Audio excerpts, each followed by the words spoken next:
Mitos-mitos dalam kehidupan sehari-hari.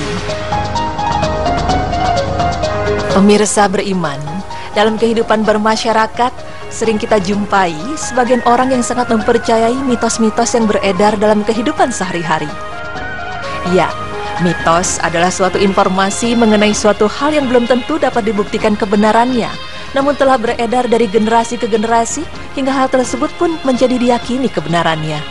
Dalam ajaran Islam sendiri, terdapat pula mitos-mitos yang beredar di masyarakat, seperti memakai parfum beralkohol saat sholat.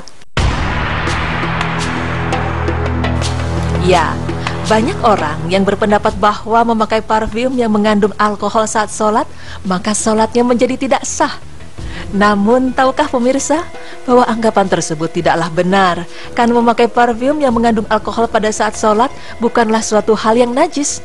Kita harus membedakan perbedaan hukum antara masalah keharaman dimakan atau diminumnya khamar dengan hukum mengenai masalah kenajisannya, karena hal itu adalah dua hal yang berbeda. Diriwayatkan dari hadis riwayat Al-Bukhari 2884, 4254 dan Muslim 3662 bahwa Rasulullah pernah menyuruh seseorang untuk menyerukan bahwa khamar telah diharamkan. Namun kemudian Abu Talhah menyuruh Anas untuk keluar dan menumpahkan seluruh khamar. Maka ia pun keluar lalu menumpahkannya, dan khamar pun mengalir di jalan-jalan di kota Madinah.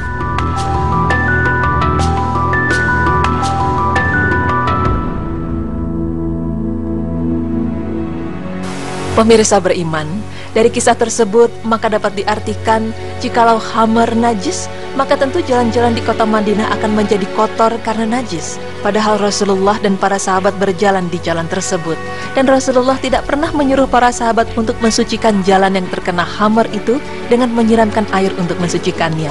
Sehingga dalam hal ini dapat dikatakan bahwa hukum khamar atau alkohol itu tidaklah najis, walau hukumnya haram untuk diminum atau dikonsumsi.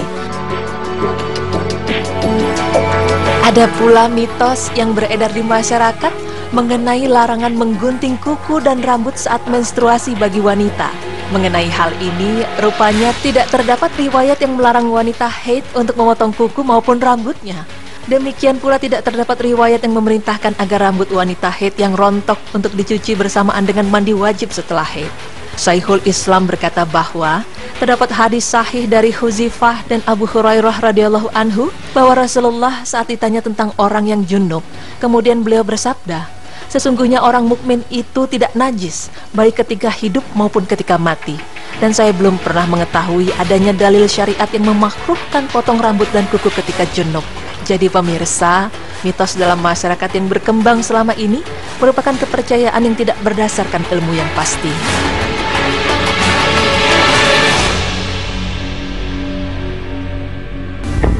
Mitos lain yang berkembang di masyarakat adalah larangan berbicara ketika wudhu. Ketika wudhu memang lebih diutamakan untuk diam. Namun berbicara pada saat wudhu berubah hukumnya menjadi wajib apabila menyangkut keselamatan orang lain. Contohnya saat melihat orang dalam bahaya, maka berbicara untuk memberikan peringatan kepada seseorang yang berada dalam bahaya tersebut menjadi wajib hukumnya, meskipun dalam keadaan wudhu. Dan tidak ada satupun ulama yang mengharamkan berbicara ketika wudhu. Dalam fatwa Syabaqah Islamiyah ditegaskan, tidak ada satupun ulama yang mengharamkan berbicara ketika wudhu. Karena itu berbicara pada saat wudhu dibolehkan, hanya saja hukumnya makruh atau kurang utama.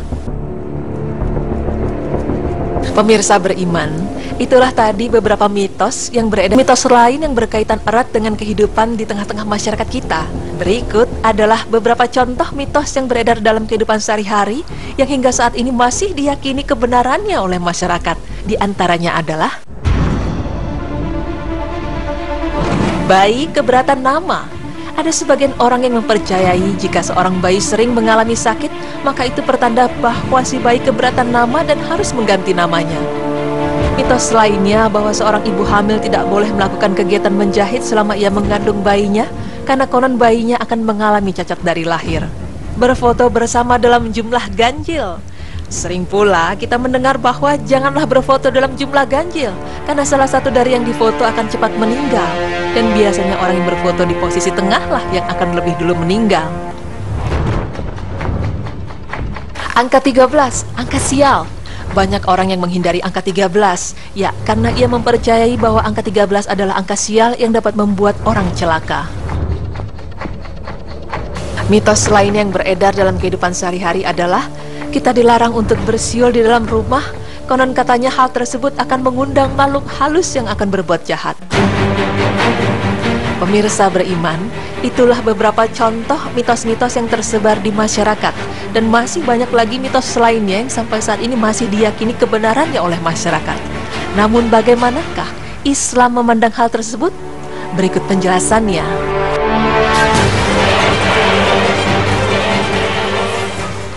Dalam Islam, mitos atau suatu hal yang tidak dapat dibuktikan kebenarannya disebut dengan tiaroh atau tahtayur. Ya, tiaroh adalah suatu perbuatan yang dipercaya dapat mendatangkan sial atau dianggap sial, hingga dapat menyebabkan seseorang yang mempercayainya melakukan syirik. Rasulullah SAW bersabda, "At-tiarah adalah kesyirikan. At-tiarah adalah kesyirikan. At-tiarah adalah kesyirikan." Hadis riwayat Abu Daud, At-Tirmizi, Ibnu Majah, dan Ahmad. Dan menurut Syekh Muhammad bin Saleh Al-Utsaimin rahimahullah, tiaroh adalah menganggap sial atas apa yang dilihat, didengar, atau yang diketahui. Seperti yang dilihat yaitu melihat sesuatu yang menakutkan, yang didengar seperti mendengar burung gagak, dan yang diketahui seperti mengetahui tanggal, angka, atau bilangan. Kebenaran mengenai mitos yang tidak dapat dipastikan kebenarannya sangat bertolak belakang dengan ajaran agama Islam. Ya, Islam sangat mengagungkan sebuah kebenaran, dan tolak ukur kebenaran dalam Islam yaitu bersumber dari wahyu Allah Ta'ala. Baik dalam Al-Quran maupun Al-Sunnah, Islam juga mengagungkan ilmu dan mengharamkan berkata tanpa dasar ilmu yang benar. Allah berfirman yang artinya, "Kebenaran itu adalah Rabbmu, sebab itu janganlah sekali-kali kamu termasuk orang-orang yang ragu." Quran Surah Al-Baqarah ayat 147. Maka, percaya dan bersandar pada mitos atau cerita-cerita bohong adalah salah satu cara berpikir dan berdalil orang-orang musyrik. Mereka tidak menggunakan akal dan hati mereka untuk mencari dan mengamalkan kebenaran. Dan itulah yang merupakan sebab mereka dimasukkan ke dalam neraka. Selain itu, mitos juga dapat menyebabkan orang yang mempercayainya menjadi menyimpang pemahaman agamanya. Karena orang yang mempercayai mitos cenderung akan percaya bahwa suatu musibah maupun kebaikan yang dialaminya bukan berasal dari Allah Subhanahu wa Ta'ala. Hal ini jelas sangat bertentangan dengan prinsip dasar Islam, karena sesungguhnya Allah lah yang Maha Kuasa dalam menimpakan musibah, kemudaratan maupun kebaikan bagi hamba-hambanya. Allah Ta'ala berfirman yang artinya, "Tiada ada suatu musibah pun yang menimpa seseorang kecuali dengan izin Allah. Dan barang siapa yang beriman kepada Allah, niscaya dia akan memberi petunjuk kepada hatinya. Dan Allah Maha mengetahui segala sesuatu." Quran Surah Al-Taghabun ayat 11. Pemirsa beriman, apabila ada di antara kita yang pernah mempercayai atau meyakini kebenaran suatu mitos yang justru membawa kita kepada kesyirikan, maka segeralah memohon ampun pada Allah Subhanahu wa Ta'ala. Kita bisa memanjatkan doa seperti yang diajarkan oleh Rasulullah, sebagaimana yang Rasulullah sabdakan. Doanya berbunyi, "Ya Allah, tidaklah kebaikan itu datang kecuali darimu, dan tidaklah kesialan itu datang kecuali darimu, dan tidak ada sesembahan yang berhak disembah kecuali Engkau." Hadis riwayat Ahmad. Demikianlah pemirsa, penjelasan mengenai mitos-mitos yang beredar dalam kehidupan sehari-hari.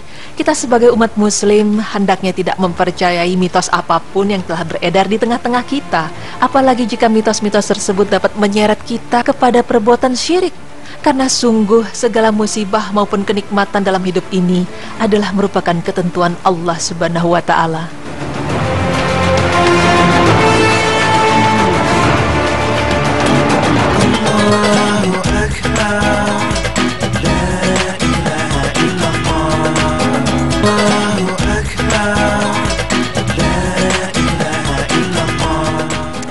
Alhamdulillah terjawab sudah ya. Jadi selama ini banyak yang nanya kalau misalnya lagi haid, boleh gunting kuku nggak, boleh potong rambut nggak. Jadi ternyata itu cuma mitos pemirsa. Jangan menjadi keyakinan karena jatuhnya syirik. Iya, waduh, betul. itu dosanya kan, aduh. aku sih nggak sanggup nanggungnya nauzubillah min ya. dzalik. Jadi mulai sekarang kamu udah tahu kan seperti apa dan harus bagaimana. Oke, insya Allah besok kita ketemu. Hari Senin ketemu lagi nya. Iya, hari Senin, weekend. Besok mau ngapain nih? Berlibur bersama keluarga. Oke, sama saya juga mau keluar kota. Pemirsa, Iya. selamat berweekend. Mudah-mudahan weekendnya nggak lupa sama sholat, nggak lupa sama ibadah-ibadah yang lain, nggak lupa dengan melakukan kebaikan. Yes, ya? jangan lupa saksikan terus Berita Islami Masa Kini hanya di Trans TV, milik kita bersama. Wassalamualaikum warahmatullahi wabarakatuh.